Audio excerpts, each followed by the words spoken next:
Assalamualaikum warahmatullahi wabarakatuh. Apa kabarnya nih sahabat Assalam semua di rumah? Apakah sudah siap untuk hari ini ketemu lagi bersama saya Mistina di acara Bincang Sehat Islami bersama Dr. Yane. Nah, sahabat Assalam semua, hari ini kita akan bincang-bincang dengan Dr. Yane ini mengenai pola makan sehat berkualitas untuk anak cerdas. Wah, apa nih ya korelasinya antara pola makan yang sehat berkualitas dengan membentuk anak cerdas? Kita simak bersama-sama ya penjelasannya dari Dr. Yane. Kita sapa terlebih dahulu Dr. Yane di sini. Assalamualaikum Dr. Yane. Waalaikumsalam warahmatullahi wabarakatuh, Mistina. Ya, apa kabar Dr. Yane? Alhamdulillah, luar biasa. Allahu Akbar. Selalu deh semangat kalau ketemu sama Dr. Yane ya. Alhamdulillah.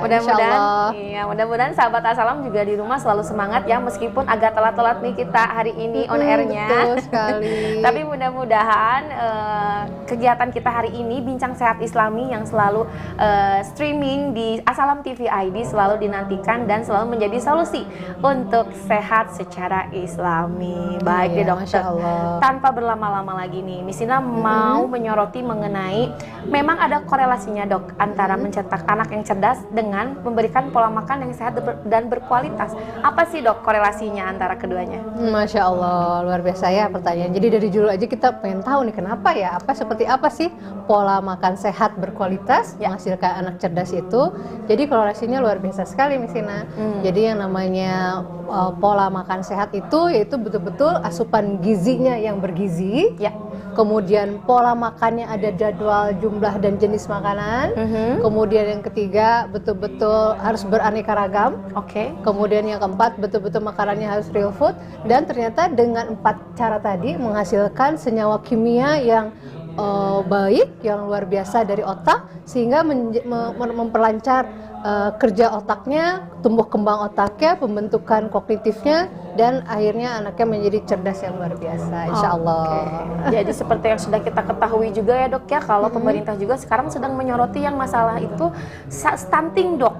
Betul sekali, betul. Jadi ini orang tua di rumah juga agak sedikit galau nih mengenai aduh anak saya kurang gizi nggak ya, asupannya sudah tepat belum ya, pola makannya udah berkualitas atau belum gitu. Betul. Karena jangan-jangan nanti jika kita tidak memberikan pola makan yang berkualitas, anak kita nggak cerdas tuh. Betul gitu sekali ya? Mesina. Oke deh dokter, gimana nih, ada apa saja yang harus kita perhatikan dalam memberikan pola makan yang sehat berkualitas untuk anak-anak kita supaya lebih cerdas? Iya, Masya Allah. Jadi betul-betul kita nggak hanya anak sudah lahir kita beri asupan gizi yang luar biasa. Jadi ternyata dari gizi klinik maupun Kementerian Kesehatan kita mengutamakan yaitu 1000 hari pertama kelahiran, Mistina. Ya, di mana 1000 hari pertama kelahiran itu dibagi menjadi 2 nih, Mistina. 230 hari adalah atau 9 bulan masa dalam kandungan. Itu harus diperhatikan sekali gizinya. Dan yang kedua adalah 730 hari 2 tahun atau 2 tahun setelah lahir. Ya, jadi 270 dan 730 ya. Ya itu. Jadi ada 2 fase itu yang penting. Nah, kita tidak boleh jauh dari 1000 hari pertama tadi Misina. Dimana yang tadi 270 hari pertama itu dalam kandungan betul-betul ibu mempersiapkan diri.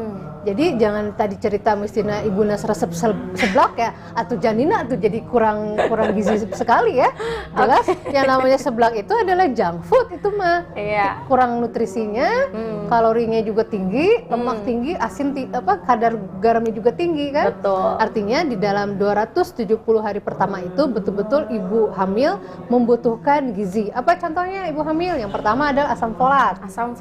Nah, di mana asam folat ini agar tidak ada penutupan spina bifida. Apa tuh dok? Nah, spina bifida itu adalah jalur atau aras menuju ke otak. Pada saat dia menutup, belum waktunya itu nanti lahir, nauzubillah min dzalik, dia hidrosepalus, besar kepalanya itu. Oh, jadi itu diakibatkan oleh penyumbatan ya dok? Betul, tidak terbentuknya saraf ke otak secara langsung karena keburu tertutup ya, karena kurangnya asam folat tadi. Nah, asam folat itu ada di mana aja nih? Biasanya kalau misalnya ibu hamil selain dikasih suplemen asam folat, dia juga mengandung makanan-makanan yang sifatnya real food itu jadi bukan olahan ya. Contohnya buah-buahan ada alpukat, Alpukat ya. Kemudian asam folat lain ada di daging ya, daging sapi, kemudian hati juga ada asam folat. Kemudian selain itu apalagi kalsium. Nah, kalsium harus betul-betul untuk pembentukan tulang ibu maupun anaknya juga dibutuhkan itu. Karena dia sedang masa pembentukan ya, Dok ya. Betul sekali. Selain kalsium dari dari susu, bisa juga kalsium dari olahan-olahan yang lainnya, olahan susu, keju, ya, margarin, mentega dan lain-lain seperti itu, ya. Kemudian apalagi selain itu, selain kalsium, yaitu kita butuh juga zat besi. Ibu hamil itu butuh zat besi. Zinc ya, Dok? Beda lagi. Beda lagi. Oke. Jadi kalau zat besi itu betul-betul untuk menghasilkan neurotransmitter atau senyawa kimia di dalam otak itu sendiri. Nah, itu baru 270 hari pertama tuh, Miss Tina. Ya. Sisanya berapa? 730 hari. Aduh, masih banyak ya. Jadi sedini mungkin ditampilkan atau dibiasakan pola makan yang beraneka ragam pada ibu hamil juga. Biarpun ngidamnya sate Padang aja ya. Ceritanya ada ini katanya ngidamnya sate Padang terus, masuknya itu aja. Harus bervariasi. Jadi dari kecil anak pada saat dijanin sudah mengenal rasa, ya, mengenal bau, mengenal apa kesukaan ibunya, ya. Lanjut ya, kita lanjut ke 730 hari selanjutnya, yaitu 2 tahun pertama kelahiran. Di mana 2 tahun pertama kelahiran itu selain ASI, ASI sudah jelas itu kan kaya sekali nutrisi ya. Tidak ada yang tergantikan susu formula apapun di dunia ini yang sama dengan menyerupai ASI. Enggak ya? Sama enggak, menyerupai, mendekati juga hampir tidak ya, gitu. Jadi luar biasa sekali ASI. Nah, setelah ASI itu berapa lama tuh, Miss Tina? 2 tahun. Ya, 2 tahun. Nah, yang eksklusif pastinya 6 bulan pertama ya, itu eksklusif. Nah, udah masuk empasi, barulah kita mengkombinasikan makanan yang lain ya. Nah, ini juga boleh mulai langsung diperkenalkan ya, Dok ya, dengan beragam jenis makanan gitu ya, mulai dari bubur-bubur gitu ya. Kalau bisa jangan yang instan ya, Dok ya. Betul. Kalau bisa tadi kata dokter itu dari makanan yang real food gitu. Jadi betul-betul diolah. Betul, kita olah kita sendiri, bukan instan-instan. Apalagi nih, Dok, nih selanjutnya nih setelah 2 tahun atau masih ada penjelasan untuk umur 2 tahun? Oke, ya tadi untuk yang 2 tahun kenapa kita harus bervariasi, kemudian nutrisinya juga harus sesuai dengan yang dibutuhkan ibu gitu ya. Tadi selain zat besi dia butuh juga zinc, kemudian butuh juga DHA ya, omega 3, DHA dan EPA ya, seperti itu. Nah, ternyata kita butuh itu kenapa di 2 tahun pertama itu atau di 730 hari pertama itu. Ternyata itu untuk pembentukan, nah ini pembentukan otak dan pembentukan fungsi kognitif. Wah, jadi kecerdasan anak ditentukan dari asupan gizi bundanya ya? Betul, bunda dan anak sudah lahir ya, betul. Yang disiapkan oleh bundanya, terutama di rumah ya? Iya, betul. Karena itu kita tahu fungsi kognitif itu luar biasa. Ternyata fungsi kognitif itu selain untuk memori atau otak jangka pendek, dia juga akan menyimpan memori otak jangka panjang, bayangkan. Dan dia di usia itu, di 2 tahun pertama itu, pada saat nutrisinya bagus, dia akan bisa membuat pola berpikir sendiri. Hanya dengan, kadang kita kan tidak berpikir, anak 2 tahun ya, dia belum bisa mikir, justru disitulah pembentukan yang misalnya fungsi kognitif anak itu di 2 tahun pertama atau 730 hari pertama tadi. Gitu. Jadi asupan gizi itu berpengaruh kepada kognitif anak ya? Betul sekali. Di 730 hari setelah dari kandungan tadi ya? Tuh, kandungan 270 disambung dengan 730 hari. Wah, apalagi nih, Dok, nih semakin menarik nih. Jangan sampai nih sahabat Asalam kelewatan banget ya dari Tech Asalam TV ID ini. Kita masih membahas mengenai tadi pola makan sehat berkualitas untuk anak cerdas. Apalagi nih, Dok? Ya, setelah kita paham dan mengerti 1000 hari pertama itu, yang kedua ajari anak makan otomatis ya. Ajari anak makan sedini mungkin. Jadi kalau memang dia sudah 2 tahun pertama itu betul-betul kita latih dia megang alat-alat makan. Kalau memang belum, boleh pakai tangannya dicuci, biarlah belepot-belepot juga ya. Noda-noda biarin itu untuk mengaktifkan motorik halusnya juga, Miss Tina. Betul. Motorik halus tangan, memegang misalnya rambutan seperti apa, betul. Kemudian tomat yang halus seperti apa gitu. Bahkan pisang seperti apa, cara mengupasnya itu harus diajarkan semua. Kemudian ketiga, jadikan. Nah, ini nih. Jadikan kita orang tua, pengajar, bahkan orang-orang terdekatnya adalah sebagai role modelnya anak. Oke. Nah, itu yang harus. Kadang kita anak-anak makan di sana disuapin sama yang ngasuh ya. Kita makan sendiri ya. Jadi selalu libatkan proses kita makan bersama anak di satu meja. Kalau memang masih kecil dia mungkin pakai yang sus high chair ya, atau ini ya baby chair ya. Betul. Jadi tetap libatkan anak di situ juga, Miss Tina. Betul. Karena ini kebiasaan makan bareng itu ya, makan bersama dengan keluarga itu emang kebiasaan dari Rasulullah juga ya. Masya Allah, Miss Tina masih ingat ya. Masih ingat, karena ternyata pola keberkahan sekali itu. Betul, selain keberkahan juga kan kita memberikan contoh agar anak juga bisa mengkonsumsi makanan yang kita konsumsi tentunya yang sehat gitu ya. Jadi anak lihat tuh kita juga menikmati makanan kita, anak juga mudah-mudahan menyukai makanan-makanan yang tadinya mungkin gak disukai gitu ya Dok ya. Jadi suka dan ibu atau peran orang tua itu role modelnya betul-betul harus ekspresif misalnya. Wah, ini pisang ya. Pisang. Bener-bener kita harus celoteh kayak anak-anak gitu ya. Betul. Wah, ini sayurnya enak loh gitu ya. Masya Allah. Jadi ibu tuh atau orang terdekat keluarga itu betul-betul menjadi role model dan contoh terbaik ya. Gitu. Supaya pola makan anak juga lebih sehat dan berkualitas. Iya, betul. Ada lagi Dok selanjutnya Dok? Ya, tadi udah 1000 hari pertama masa kehidupan.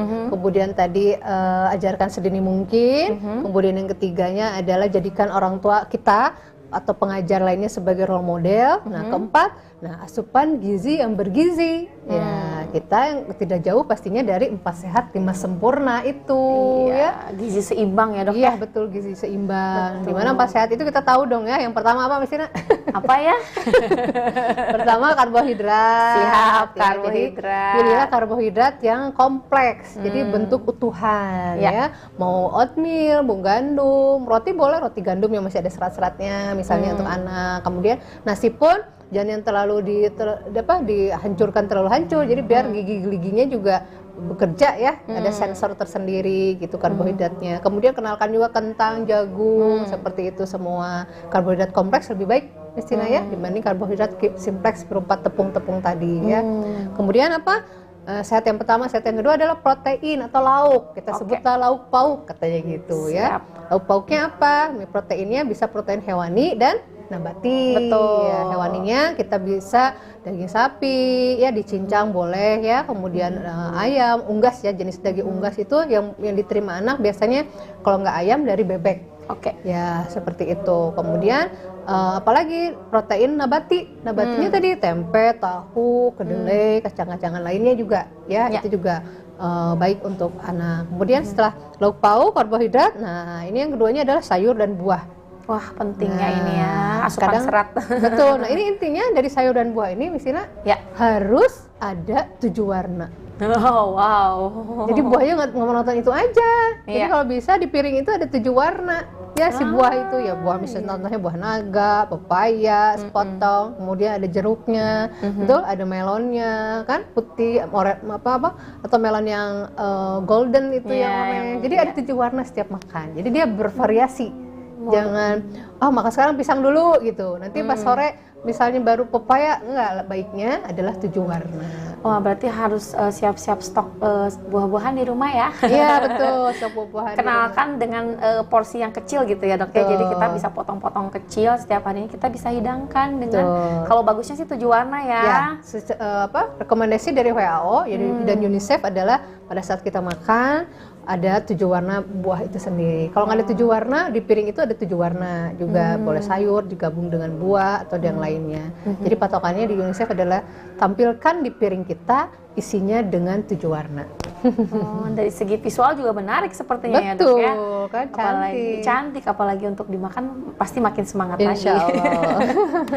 Oke deh, kita lanjut lagi Dok. Apalagi nih yang harus kita perhatikan untuk menghadirkan pola makan sehat berkualitas untuk anak kita. Ya tadi setelah kita obrolin tadi 1000 hari pertama, ajarkan sejak dini, kemudian jadikan kita sebagai role model, asupan gizi bergizi, ya berseimbang dan ini ajarkan pola makan yang sehat. Nah, apa sih? Dari tadi judulnya pola makan sehat ya. Jadi pola makan sehat itu misalnya adalah berhubungan dengan 3J. Wah, 3J apa aja tuh dok? Apa tuh J? Yang pertama adalah jadwal makanan. Jadwal makan, siap. Nah, jadi kalau makan itu ada jadwalnya, Miss Tina. Siap. Ya? Contoh, sarapan yang baik itu adalah antara jam 6 sampai jam 8. Oke. Kenapa? Karena di situ ada jamnya usus besar dan jamnya lambung kita bekerja. Di situ ya. Jadi baik itu untuk kita sarapan jam segitu. Kemudian setelah sarapan jam segitu ada jamnya snack atau kudapan. Oke. Nah, itu jam 10 biasanya ya. Snack yang baik itu apa? Snack yang baik itu ya buah-buahan tadi. Ya, buah-buahan tadi. Jadi buah-buahan tadi adalah kudapan yang sehat. Atau selain buah-buahan apa? Boleh dengan biji-bijian ya. Polong-polongan kan gitu ya. Seperti itu berry juga kan bagus ya. Kemudian itu jadwal kedua ya. Nah, jadwal ketiga adalah jam makan siang. Nah, jam makan siang itu jam berapa sih sebenarnya? Jam 12 sampai jam 2 itu yang baik. Ya, jadi memang harus kita sebenarnya ada siklusnya. Ada biocycle-nya tubuh kita. Jam ini harus jam sarapan, ini jamnya snack. Nah, kemudian makan siang tadi jam 12 sampai jam 2. Nah, setelah udah makan jam 2 kita kosongkan lagi perut, nanti diisi lagi jam 4, jam 4 sore, jam 16. Itu juga sama kudapan atau snack sore. Ya. Nah, itu boleh pilih, misalnya mau buah-buahan juga lagi boleh, atau misalnya yang makanan yang bisa dikonsumsi anak, misalnya berupa olahan pisang, boleh kan, itu juga bisa ya, seperti itu. Dan terakhir makan adalah maghrib. Ya, jadi kembali lagi seperti Rasulullah bahwa setelah matahari terbenam baiknya sudah tidak makan. Jadi baiknya memang maghrib itu atau jam 18 adalah terakhir makan malam ya, gitu. Itu adalah tadi pola makan tidak jauh dari 3J tadi. Jadwal, jenis, dan jumlah makanan tuh Miss Tina. Jadi tadi J itu jadwal, jenis, dan jumlahnya. Ya. Tadi kan kita lagi ke jadwal nih. Sekarang ke jenis-jenisnya. Jenis-jenisnya yang pasti tadi ya semuanya adalah real food ya. Hindari, kurangi semua makanan yang mengandung tepung. Ya, terutama tepung apa? Tepung tapioka. Tapioka aci, seblak teh cilok, cimol, jadi cibah. Betul. Jadi sebuah cician ya itu dikurangi mestinya, terutama pada anak ya, karena penyerapannya kurang bagus ya. Kemudian dikurangi juga apa?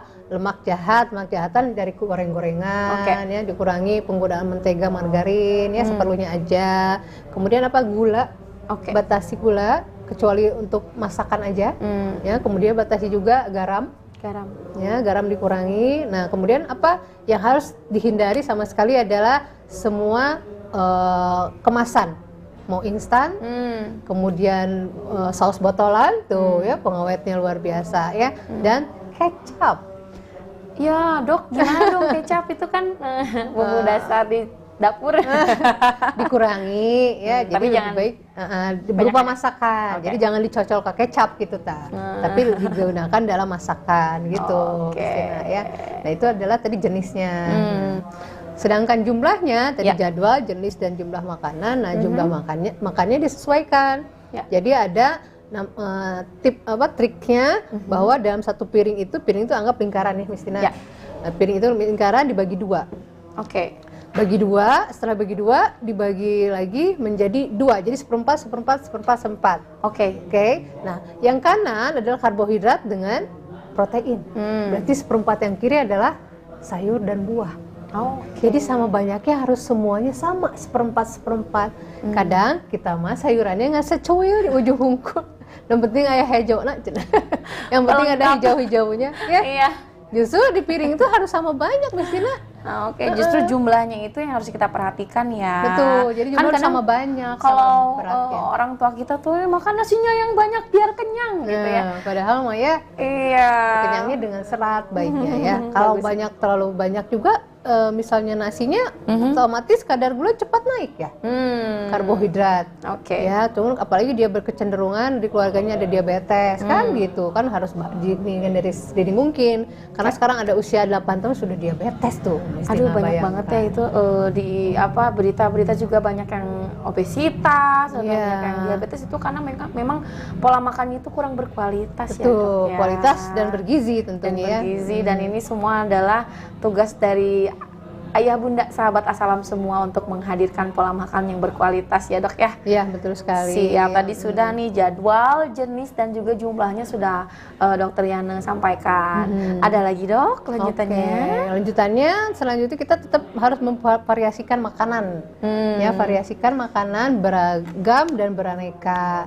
Ya, dan ingat harus mikronutriennya terpenuhi. Apa tuh dok maksudnya? Mikronutrien itu tadi sudah dibahas di awal adalah nutrisi yang sifatnya kecil dan masuk ke pembuluh darah bahkan sampai ke otak.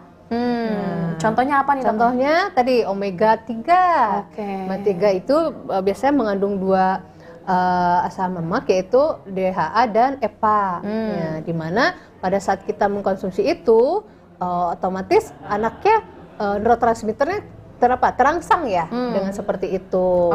Nah, apa contoh makanannya? Nah, ini semua omega 3 ini ada di ikan nih, Mistina. Wih, yang suka makan ikan udah dalam track yang lurus dan bagus. Ya, terutama ikan salmon, kemudian ikan tuna, kemudian sarden. Tapi sarden ini bukan sarden kaleng ya. Oh, yang masih tadi ya, yang apa namanya? Real food. Jadi betul-betul utuh kita cari. Karena kalau udah dikaleng berarti udah dikasih garam lebih ya dok? Garam lebih, apalagi ada benzapen dan pengawetnya, kan bahaya juga ya, dan sifatnya karsinogen ya, memicu sel-sel kanker ya. Kemudian kalau misalnya nggak dapet itu, apa nih kira-kira? Nah, ini paling gampang. Apa nih dok? Ikan kembung. Oh, ikan kembung mah banyak dong, harganya juga ekonomi. Betul, kan kalau salmon, maaf ya tuna, itu kan harganya luar biasa kan ya. Dan jarang bisa ditemuin sih dok sebenarnya. Kecuali solayan-solayan yang ini ya. Pasar tradisional kayaknya kurang ya gitu. Kalau kembung ada sih kayaknya. Kembung selalu ada. Di sini suka masak kembung sih di rumah. Alhamdulillah, cerdas-cerdas dong ya. Amin. Nah itu tadi mikronutrien yang pertama adalah omega 3 tadi. Nah selanjutnya adalah yang mengandung zat besi. Nah zat besi sama zinc beda ya. Beda ya. Fe sama ZINC kan beda ya. Nah kenapa? Yang kedua adalah zat besi. Nah zat besi ini ternyata wah masya Allah inilah yang akan menghantarkan senyawa otak kimia, yang akan mengeluarkan neurotransmitter kimia. Pada saat apa? Pada saat anak itu istirahat, tidur cukup dengan kandungan zat besi yang sesuai dengan kebutuhan, maka dia akan mengeluarkan hormon growth hormone namanya. Pertumbuhan ya? Betul, itu keluarnya pada saat deep sleep, pada saat anaknya tidur. Iya. Tapi ingat harus zat gizinya mencukupi, sehingga dia keluar dengan sendirinya. Maka itu akan mempengaruhi tumbuh kembang anak.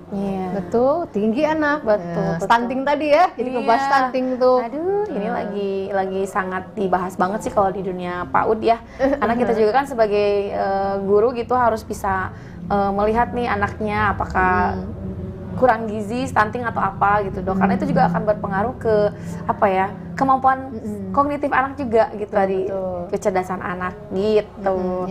Apalagi nih dok nih. Ya selain itu zat besi ada pada makanan apa aja nih Mistina? Ya apa aja? Ya pastinya yang terkenal apa? Dulu ada filmnya tuh.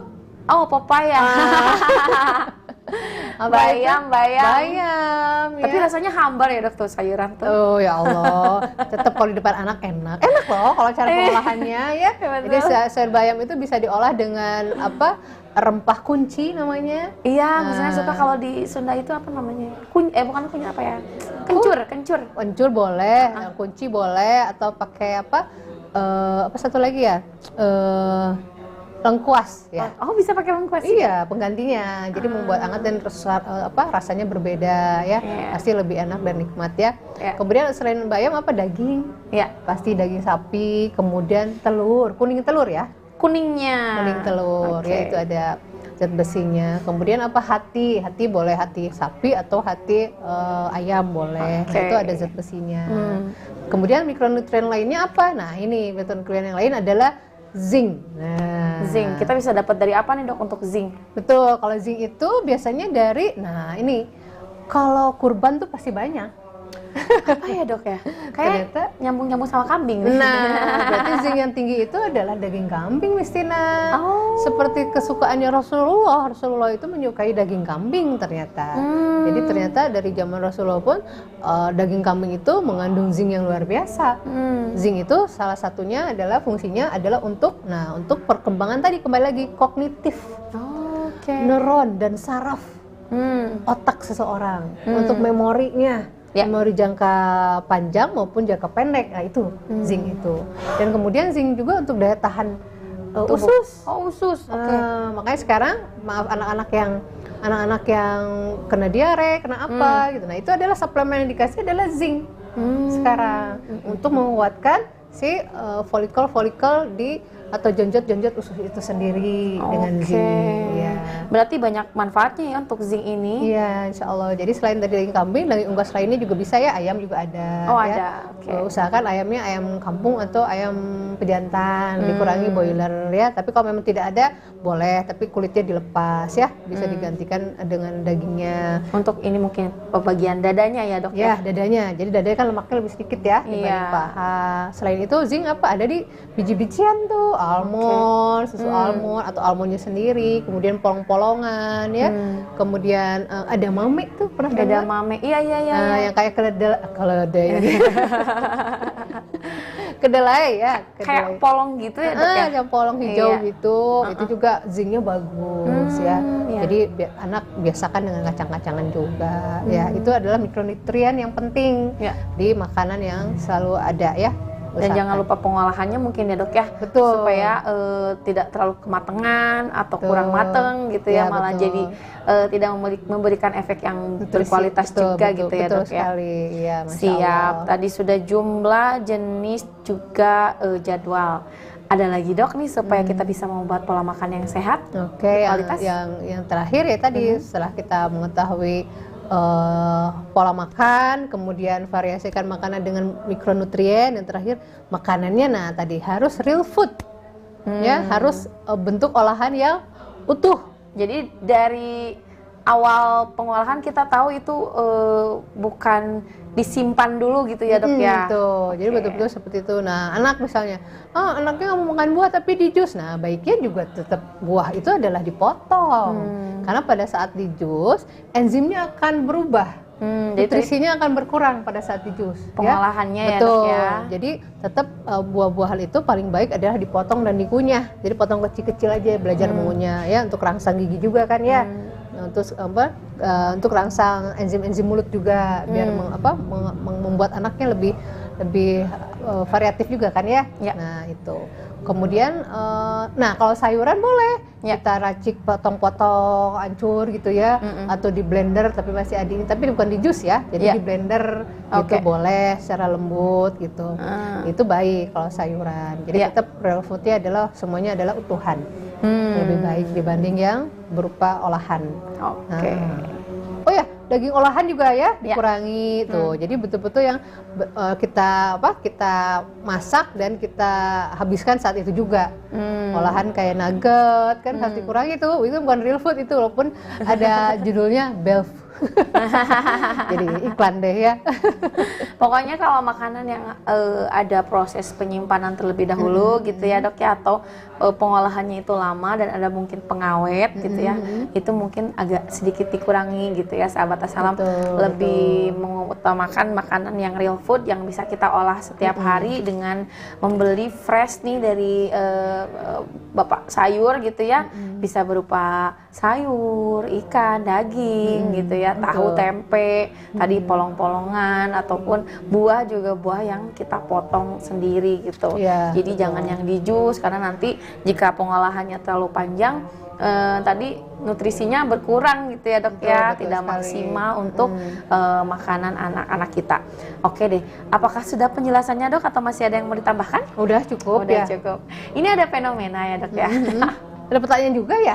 Ada pertanyaan juga. Ini Oke. sebelum ke pertanyaan, anak-anak itu cenderung milih-milih tuh kalau makan tuh. Oke. Udah gitu kalau mau makan itu aja gitu, hanya makanan tertentu gitu. Gimana dok cara menyikapinya nih supaya kita juga ngasih pola makannya yang berkualitas, jadi nggak makan itu aja. Tadi kan harus jenisnya banyak ya, harus bervariasi. Tapi ini anaknya susah gitu dok, Betul. gimana caranya? Ya, anaknya susah makan. Nah, jadi sekarang yang kita rubah adalah mindset kata susahnya dulu. Pada saat kita mengatakan pada anak atau ke semua orang dan anak mendengar bahwa anak saya susah makan, artinya anak berharap, anak berpikir adalah, oh kata ibu juga susah makan, kata ayah juga susah makan, biarin aja saya susah makan itu, oke? Jadi mindsetnya kita rubah, susah adalah hal yang negatif. Oke. Ya, pada saat hal yang negatif itu masuk ke pikiran anak, ya, artinya kita harus rubah dulu kata susah itu menjadi yang positif. Oke. Apa tuh, Miss Tina? Belum siap mencoba. Kebalikannya yang positifnya susah ya mudah kan? Mudah, siap. Mudah, gampang kan gitu. Nah, Iya. jadi artinya kita rubah dulu karena peran ibu itu luar biasa, Miss Tina, dalam menentukan apa isi piring anak itu. Ya, jadi otomatis pertama pada saat anak susah makan, ganti mindset si ibu bahwa anaknya makin lama makin mudah makan. Ya, pada saat mudah makan itu ibu berperan apa yang ada di piringnya. Nah, jadi ibu sangat berperan penting ya. Kalau nggak ibu ya orang terdekatnya atau siapapun itu sangat berperan sekali ya, ibunya. Kemudian yang kedua susah. Nah, Allah tidak menyukai orang yang mudah pasrah, mudah menyerah. Ya. Artinya lakukan terus-menerus. Pada saat anak itu hanya memiliki satu varian makanan, artinya kita rubah dengan makanan yang lain. Ya. Nah, ada beberapa penelitian di literatur, pada saat kita mencoba makanan yang baru, sampai 10 kali tuh, dicoba terus, maka itu baru berhasil 1 kali. Ya. Jadi kalau misalnya anak baru dicoba sekali nggak mau, udah dibiarin ya, malah dikembalikan lagi makanan yang dia suka. Nah, jadi artinya kita harus terus mencoba nih, Christina. Jangan sampai menyerah seperti itu, ya. Kemudian apa? Nah, tadi perkenalkan rasa baru secara rutin ya, Christina. Ya, kadang kita tadi kembali lagi gampang menyerah, padahal harus terus semangat untuk anak kita. Jadi yakinkan ke diri kita nih, Christina, wah, kalau kita variasi makan artinya senyawa kimia di otaknya makin beragam dong, betul? Iya. Maka dia makin cerdas dong dengan banyak-banyak pilihan dan variasi. Nah, Betul. itu yakinkan ke bunda-bunda semua ya, bahwa si kecil harus divariasikan makan ya. Terus apalagi tuh Miss Tina? Iya, mungkin terjawab ya tadi ya? Sudah ya, kejawab ya, karena Jadi- ada yang kirim WA nih ke Miss Tina nanya, katanya, Miss tolong tanyain dong ke dokter Yana, ini anak aku makannya cuma mau itu aja, mau telur aja, katanya telur nasi ini gimana gitu, apakah itu udah mencukupi gizinya anak aku atau gimana sih, gimana caranya gitu. Nah, makanya ini jawabannya tadi udah hampir terjawab di awal ya. Telur itu hanya mengandung zat besi. Zat besi Ya, aja. walaupun ada yang lainnya, tapi yang lebih tinggi itu zat besi. Sedangkan anak ini butuh tadi omega 3 ya, dari DHA dan EPA, kemudian butuh juga zinc. Ya, gitu. Jadi harus divariasikan dengan makanan yang lain. Jadi motonya bunda-bunda sekalian, pada saat Anda mengatakan saya tidak suka ini, artinya motonya adalah coba lagi dan coba lagi ya Bunda ya. Terus dicoba sampai maksimal 10 kali. Insya Allah beberapa penelitian tadi ya, pada saat 10 kali berhasil lah itu. Syukur-syukur sebelum 10 kali ya, karena kita yakin karena Allah ya. Siap, berarti Gitu. yang pertama bisa dilakukan oleh bunda-bunda nih ketika anaknya memang milih-milih makanan yang cuma mau makan itu aja, dikenalkan dengan makanan yang baru, terus saja dikenalkan sampai dia merasa enak dan nyaman dengan makanan tersebut gitu ya. Karena kan mungkin tidak mau karena nggak kenal makanannya gitu, karena kita tidak kenalkan, jadi kita harus mulai mengenalkan makanannya gitu. Tapi kan gini dok, misalnya udah dikenalin nih, tapi si anaknya jadi malah mogok makan, nggak mau makan, nanti dia malah nggak makan sama sekali, gimana dok? Itu ingat lagi tips-tipsnya bahwa kita tidak boleh memaksa. Jangan sampai menekan anak, kamu harus makan ini, enggak. Jadi pada saat kita menunjuk anak kita kembali lagi ya ke pola asuh Rasulullah, pada saat kita menunjuk anak kita seperti ini, artinya 3 kali lipat kita harus lebih baik nggak daripada anak. Pada saat menunjuk anak suruh makan sayur, kita udah makan sayur nggak di depan anak, betul nggak? Anak misalnya suruh makan ayam dan lainnya misalnya gitu ya, atau daging lainnya bukan telur aja, kita sudah makan di depan dia tidak, atau di samping dia tidak sebagai role modelnya. Ya. Jadi selalu libatkan anak dalam proses makan, ya. Oke. Jadi kualitas makan bersama itu menentukan loh, Miss Dina ya. Ya. Ingat kan ya? Iya. Menjadi Jadi, keberkahan insya Allah ya. Iya, tadi disampaikan juga sama dokter Yani juga untuk memperkenalkan makanan itu jangan sampai bosan-bosan gitu ya. Kalau misalnya anaknya memang menolak, tidak mau, ya sudah, tidak usah dipaksakan gitu ya dok ya. Mungkin kita Nanti bisa versi mencoba di lain lagi. waktu, betul. Tapi ya jangan kembali lagi ke kebiasaan lama, makannya itu terus. Betul gitu. sekali. Kayak gitu. Wah, seru banget ya bahasan kita hari ini karena Insya Allah, dari insya Allah. hal yang urusan perut ternyata ini berpengaruh ke urusan otak gitu ya. Insya Allah. Karena katanya si perut itu adalah otak kedua ya dok ya. Masya Allah, betul sekali. Betul. Jadi kalau misalnya asupan kita kurang bergizi, aduh bagaimana nanti pola pikir anak, bagaimana kualitas otak anak untuk mereka nanti ke depannya sampai mereka dewasa kelak Betul, gitu ya. betul. Jadi mulai dari saat ini nih ayah bunda juga sahabat Assalam, yuk kita perbaiki pola makan sehat anak-anak berkualitas supaya lebih cerdas anak-anak kita. Masya Allah, Masya Allah. Mungkin luar ada biasa. tambahan lagi dok atau mungkin ada closing statement dari dokter? Closing reactionnya banyak ya. Jadi sebenarnya kita ini ada 10 tips membentuk pola makan sehat tadi ya, yang sudah kita dicatat. bahas. Yuk kita sama-sama. Yang pertama tadi peran ibu adalah yang terpenting. Jadi peran ibu itu sangat menentukan apa isi piringnya tadi ya, ayah Oke. bunda. Kemudian yang kedua adalah, tidak boleh menyerah karena Allah tidak suka orang-orang yang menyerah ya. Maka motonya tadi coba lagi dan coba lagi ya, terus sampai maksimal 10 kali ya. Kalau 10 kali sudah tidak bisa, dicoba variasi yang barunya. Kemudian yang ketiga adalah tadi perkenalkan rasa baru secara rutin. Kalau ini 10 kali sudah kita coba tidak, ganti yang lain. Ganti yang lain. Terus setelah 10 kali ganti yang lain. Variasi makanan itu luar biasa. Allah menciptakan makanan begitu luar biasa ya. Asal mulanya dan lain-lain, kita bisa memvariasikan itu semua. Kemudian yang keempat, ini jadikan kita orang tua atau orang terdekat di lingkungan anak adalah sebagai tauladannya, sebagai role modelnya, menjadi contohnya. Jadi biasakan anak duduk di samping kita, ya bunda, makan bersama kita dan memperhatikan apa yang kita makan dengan benar. Kemudian yang kelima, perkuat sikap dan komentar yang positif pada saat anak makan yang benar dan makan yang bergizi ya. Komentarnya, oh anak hebat, anak luar biasa, anak ayah bunda gitu kan, anak solih dan solihah, makannya juga hebat, luar biasa, semuanya habis. Jadi selalu hal-hal yang positif yang ditampilkan ya, sikap dan komentar positif. Kemudian yang keenam apa? Manfaatkan selera makan si kecil. Pada saat betul-betul selera makannya bertambah, kita manfaatkan, masukkan variasi terus tadi ya, secara rutin terus. Nah, kita harus kuat dan jangan bosan. Jadi coba lagi, kembali lagi. Kemudian yang ketujuh, lingkungannya harus betul-betul tenang nih Miss Tina. Kadang kita emosinya. Jadi ke bawah marah dulu gitu ya.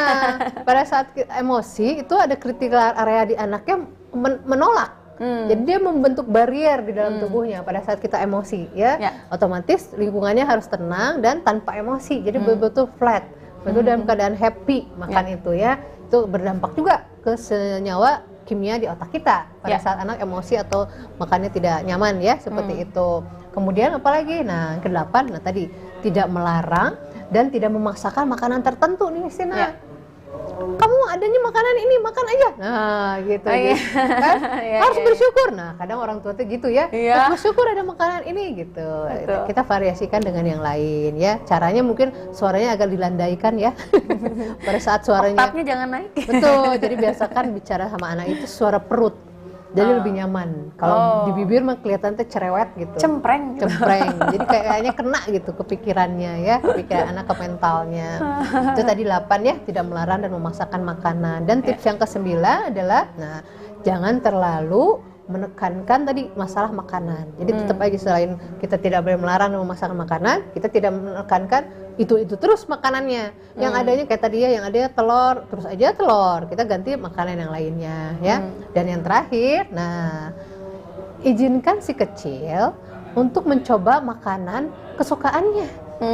Jadi ada makanan kesukaannya, boleh ternyata. Misalnya kesukaannya coklat gitu ya, karena sering sama neneknya dikasih coklat ya, atau permen. Boleh mencoba mengkonsumsi makanan yang disukainya, tapi nih Miss Tina, dengan catatan makanan yang bergizi dan sehat di awalnya sudah terpenuhi. Oke. sudah termakan, sudah dikonsumsi, baru dia boleh makan makanan yang lain. Semacam reward gitu ya dok ya? Betul, misalnya mau es krim nih bun gitu ya, ayah mau es krim, oke habiskan dulu ya makanan utamanya gitu. Sama makanan utama ini habis, piringnya sudah kosong, pasti ayah bunda belikan, mau satu mau dua juga boleh gitu ya. Jadi betul-betul ada catatan untuk anak. Mungkin itu tipsnya Miss Tina. Wah, betul-betul bisa dilakukan ya di rumah Insya Allah ya. Jangan lupa tadi dicatat, kalau misalnya tadi ketinggalan catat, jangan lupa nanti boleh ditonton lagi di channel kita Assalam TV ID. Judul-judul yang lain juga boleh ditonton ya, karena juga masih berhubungan dengan bincang sehat Islami. Ada pola makan ala Rasulullah, ada cara sehat ala Rasulullah, juga ada cara mendidik juga ala Rasulullah. Pokoknya cari aja ya di Assalam TV ID, cari di playlistnya bincang sehat Islami bersama Dokter Yana. Insya Allah. Wah, hari ini mudah-mudahan bermanfaat ya apa yang sudah kita dapatkan nih, ilmu baru dari Dokter Yana. Mudah-mudahan kita bisa melakukannya dan kita bisa mencetak anak-anak yang cerdas dengan memberikan pola makan sehat dan berkualitas. Amin. Terima kasih dokter untuk hari ini. Terima kasih juga sahabat Assalam semuanya. Sekian dari Miss Tina. Wassalamualaikum warahmatullahi wabarakatuh.